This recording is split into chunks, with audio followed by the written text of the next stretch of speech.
بسم اللہ الرحمن الرحیم۔ السلام علیکم ناظرین، امریکہ نے بلا کر کان پکڑ لیے۔ عالمی طاقت افغانستان میں چاروں شان چت۔ کیا 9/11 کی لڑائی 21 سال بعد ختم ہو جائے گی؟ آج کی ویڈیو میں ہم اس حوالے سے ڈیٹیل پر بات کریں گے، لیکن اس سے پہلے اگر آپ مناسب سمجھیں تو میرے اس چینل کو سبسکرائب کر لیں تاکہ جو نئی آنے والی ویڈیوز ہیں وہ آپ تک بر وقت پہنچ سکیں، اور مزید نیشنل یا انٹرنیشنل اس وقت صورتحال کیا ہیں اس سے آپ ہر وقت باخبر رہ سکیں۔ تو چلیے ہم آج کا اپنا ٹاپک جو ہے وہ شروع کرتے ہیں۔ ناظرین، 11 ستمبر 2001 کو امریکی ایئر لائن کے 2 جمبو طیارے World Trade Center New York اور ایک طیارہ پینٹاگون واشنگٹن سے یکے بعد دیگرے ٹکرا گئے۔ اس افسوسناک واقعے میں 3500 کے قریب جانیں ضائع ہوئیں۔ اس حملے کی ذمہ داری سعودی عرب کے باغی شہری اسامہ بن لادن نے قبول کر لی۔ سنہ 9/11 کے فوراً بعد امریکہ نے اسلامی دنیا کے خلاف جنگ کا اعلان کر دیا۔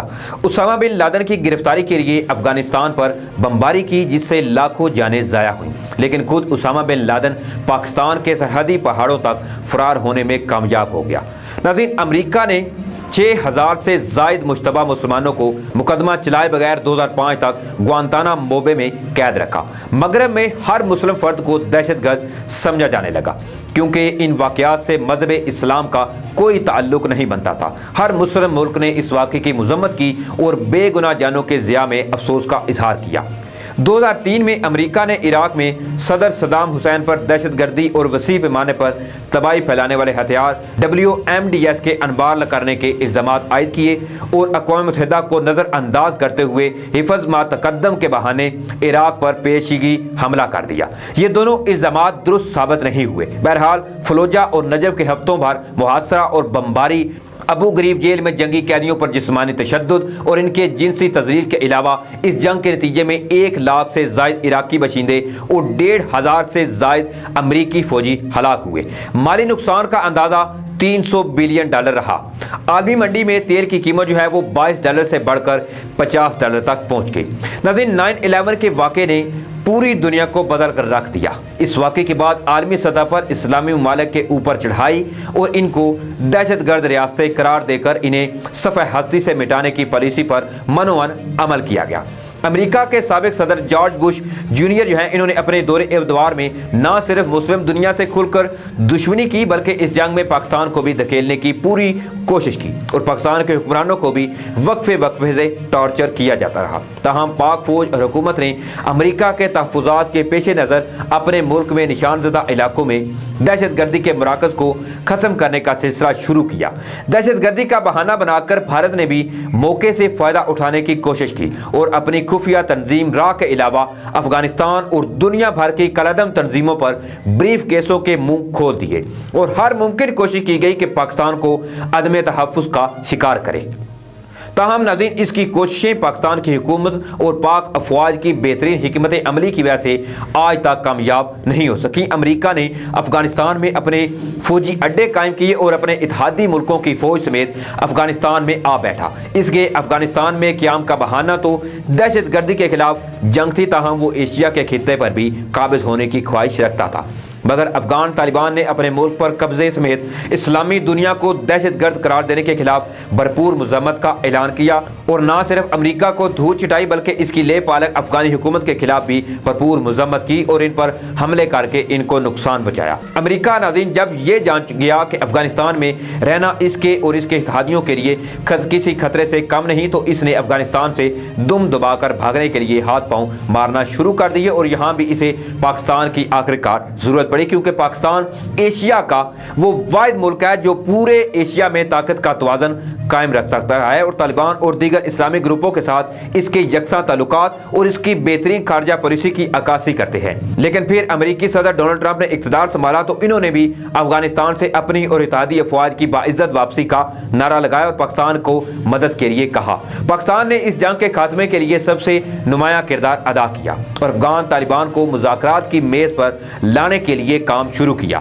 خوش قسمتی سے یہ نیک کام بھی عمران خان کے دور حکومت میں سر انجام پایا، جن کی بہترین خارجہ پالیسی کی وجہ سے آج دنیا پرامن کی کرنیں جو ہیں وہ پوری دنیا میں نمودار ہو رہی ہیں۔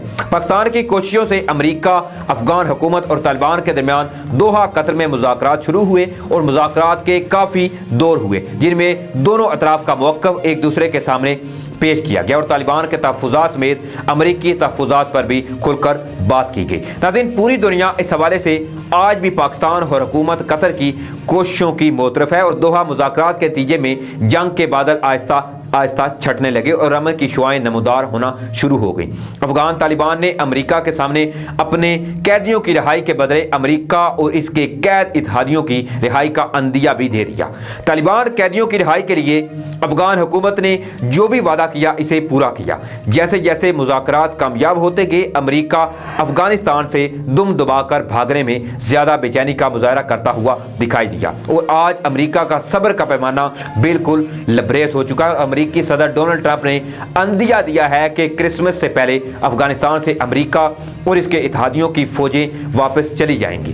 یہ اعلان جو ہے وہ نہ صرف ناظرین افغانستان کے امن کے لیے خوش آئند ہے، بلکہ عالمی صلیبی جنگ کا دروازہ بند کرنے کا بھی یقین اس سے ہو گیا ہے اور امریکی صدر نے کرسمس تک افغانستان سے امریکی افواج کے مکمل انخلاء کی خواہش کا اظہار کر کے امریکہ کی طویل ترین جنگ کے خاتمے کی ٹائم لائن دے دی ہے۔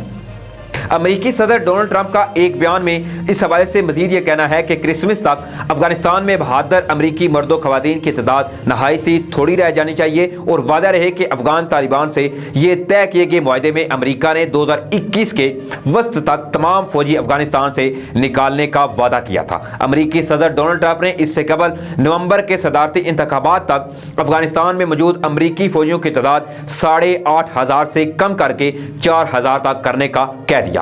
ایک انٹرویو میں امریکی صدر ڈونلڈ ٹرمپ نے یوں کہا کہ مشرق وسطیٰ میں جانا امریکی تاریخ کی واحد بڑی غلطی تھی۔ ان کا مزید یہ کہنا تھا کہ جلد ہی افغانستان میں امریکی فوجیوں کی تعداد 8,000 اور اس کے بعد 4,000 تک لے آئیں گے۔ اس سلسلے میں بات چیت جاری ہے اور امریکی صدر نے یہ دعویٰ کیا کہ انہوں نے وہ کیا جو کسی اور امریکی صدر نے آج تک نہیں کیا۔ شام سے داعش کو نکالا، اس کے دہشت گردوں کو مارا، گرفتار کیا۔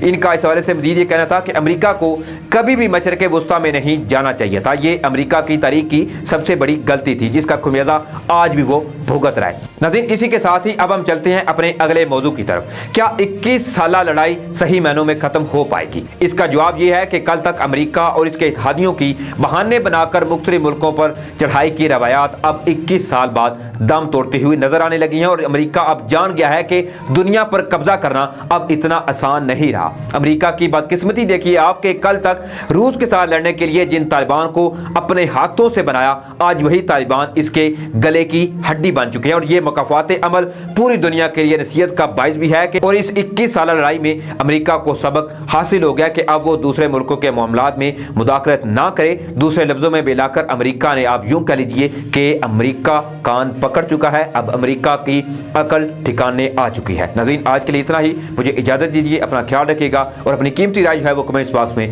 ضرور دیجیے گا۔ تب تک کے لیے اللہ حافظ۔